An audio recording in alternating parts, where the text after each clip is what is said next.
Hello student, good morning all of you. Student, +2 political science का second chapter है जिसका last topic है। May be today we are going to discuss India's and post communist countries.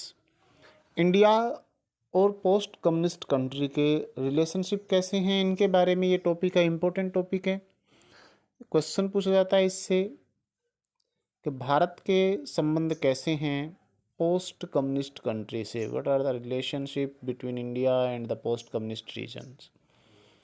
तो post communist regions का मतलब यहाँ पर, post communist country का मतलब यहाँ पर सोवियत संघ से है, यूएसएसआर से है। यानी कि यूएसएसआर जो था उस समय भारत के रिलेशन उनसे कैसे थे। रशिया भी उनमें इंक्लूडेड हैं और कुछ और देश भी इंक्लूडेड हैं। तो बेसिकली यहाँ पर रशिया के रिलेशन ही महत्वपूर्ण हैं, क्योंकि यूएसएसआर में इम्पोर्टेंस रशिया का था और बाकी देश जो थे उसका ज़्यादा इम्पोर्टेंस नहीं था। लेकिन फिर भी हम यहाँ पर कुछ इम्पोर्टेंट देशों के नाम और उनसे भारत के संबंधों की बात कर लेंगे। तो हम स्टार्ट करते हैं, let's start. India has maintain good relationship with all the post communist country. वैसे तो भारत के सभी देशों से अच्छे संबंध है। All the communist countries India have a good relationship, long history of relationship with the communist regions, but the strongest relation are still those between Russia and India। लेकिन भारत के सबसे ज़्यादा बेहतरीन संबंध रशिया से हैं, आज भी हैं। India's relationship with Russia are an important aspect of Indian foreign policy. Bharat के जो रिलेशन है रशिया के, उसका भारत की विदेश नीति पर बहुत इम्पोर्टेंट, महत्वपूर्ण असर जाता है, एक आस्पेक्ट है हमारा। Indo Russia relationship are embedded in the history of trust and common interest and are matched by popular perceptions। Bharat और रशिया के जो रिलेशन है embedded in history of trust, जो कि हमारे डिपेंड करते हैं, हमारा जो विश्वास का इतिहास रहा है, यानी कि दोनों देश एक दूसरे पर विश्वास करते हैं, उसका इतिहास रहा है हमारे संबंधों में। एंड कॉमन इंटरेस्ट, दोनों के हित जो हैं वो एक जैसे हैं, कॉमन इंटरेस्ट के कंट्रीज हैं। And are matched by the popular perceptions, और उसके बाद पॉपुलर परसेप्शंस भी काफ़ी चली हैं कि रशिया इंडिया जो हैं वो काफ़ी महत्वपूर्ण हैं, दोनों एक दूसरे की मदद करते हैं। तो रशिया भारत की हमेशा मदद करता है। पॉपुलर परसेप्शन ये भी हैं, पॉपुलर परसेप्शन ये भी हैं कि वारसा पैक्ट तक भारत शामिल हो गया था, फ्रेंडशिप ट्रीटी की थी। तो ये परसेप्शंस भी हैं। India's hero from Raj Kapoor to Amitabh Bachchan are household names in Russia and many post Soviet countries. Raj Kapoor से लेकर अमिताभ बच्चन तक के जो हीरो हैं भारतीय फिल्मों के, बॉलीवुड के, नेम्ड इन रशियाज, वो घर घर में, हाउस होल्ड नेम मतलब घर घर में जाने जाते हैं, हाउस होल्ड नेम है पोस्ट सोवियत कंट्री। रूस में भी नहीं बल्कि दूसरे देशों में भी उनको जाना पहचाना जाता है। One can hear Hindi film song all over the region. आप अगर जाएं इस रीजन में तो आप हिंदी गाने बजते हुए यहाँ पर खूब सुन सकते हैं। हर जगह, हर क्षेत्र में यहाँ पर हिंदी गाने बजते हैं, लोग पसंद करते हैं इंडियन कल्चर को। And India's part of the popular memory, जो कि भारत की मीठी यादों का एक मेमोरी है, यादें हैं जो रशिया के साथ हैं। Russia and India share a vision of multipolar world order. What they mean by A multiple world order, मतलब भारत और रूस कॉमन इंटरेस्ट कैसे हैं इनके। India and Russia share a vision of multiple world order, एक मल्टीपल वर्ल्ड ऑर्डर बनाने का vision रखते हैं दोनों ही देश। यानी कि विश्व में कोई एक देश शक्तिशाली नहीं होना चाहिए, मल्टीपोलर वर्ल्ड होना चाहिए, यूनिपोलर वर्ल्ड नहीं होना चाहिए जैसा कि आज बना हुआ है। तो दोनों देशों का ये सपना है। और इनका मतलब क्या है इस मल्टीपोलर वर्ल्ड से?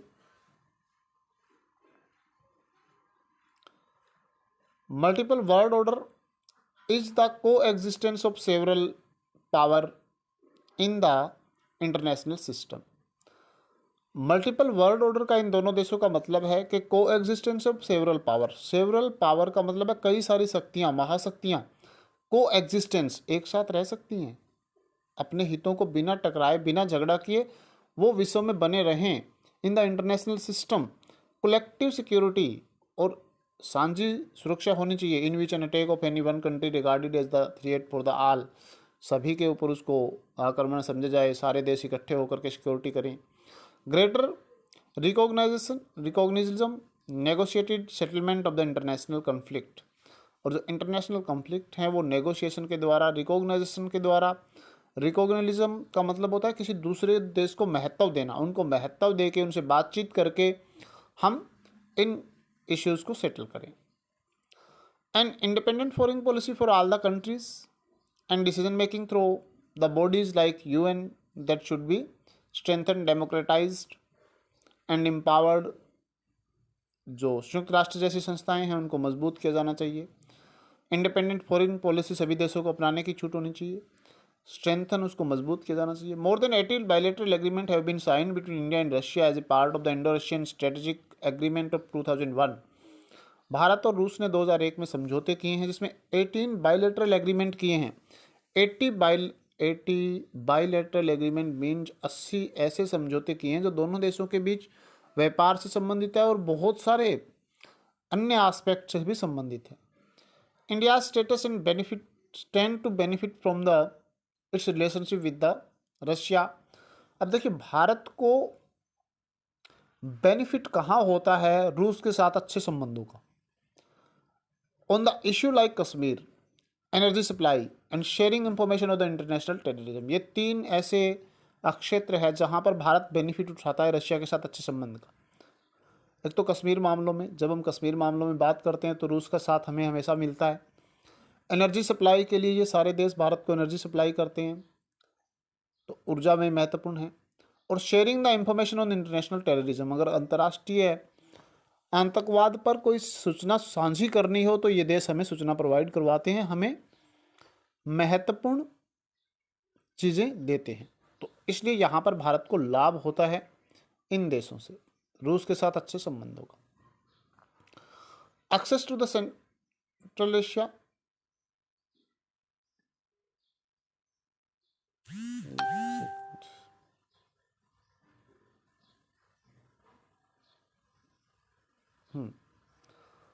Access to the central Asia and balancing its relationship with the China. Bharat को चीन के साथ रिलेशनशिप बैलेंस करने में भी दिक्कत नहीं आती, क्योंकि चीन और रशिया की जो विचारधारा है सेम है, तो चाइना के विरुद्ध रशिया को यूज़ कर सकता है भारत।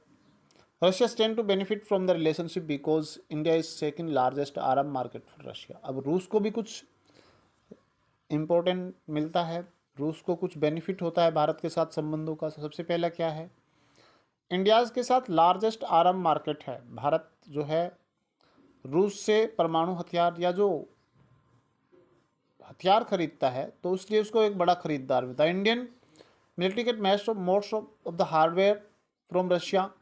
भारत की मिलिट्री के जो हार्डवेयर हैं वो ज़्यादातर रशिया से ही मिलते हैं हमें। Since India in an oil important nation, Bharat को तेल का इम्पोर्ट करना पड़ता है।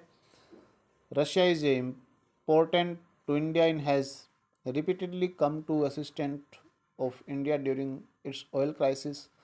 तेल के संकट के समय भारत की मदद की है रूस ने हमेशा।